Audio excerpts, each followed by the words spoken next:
pe o bancă pe stradă, ochii nu mai pot să-i deschid, nici nu mai știu cum naiba mă cheamă, și tu vrei din nou să mă schimb.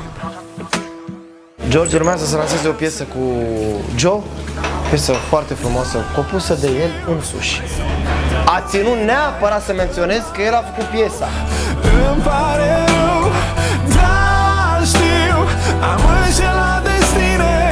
Îmi pare rău, îmi pare rău, fiindcă nimeni nu-i perfect, nimeni nu-i perfect, nimeni nu-i perfect, știi prea bine.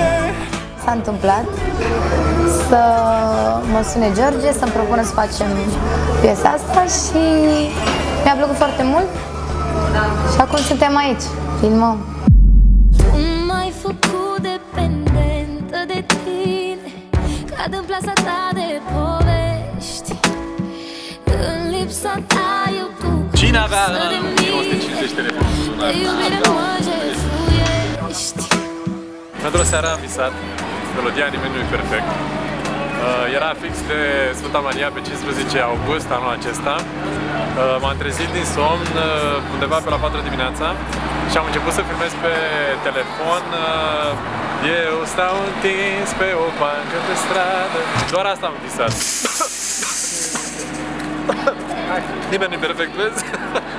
Fac pentru că simt asta și sper să simțiți și voi același.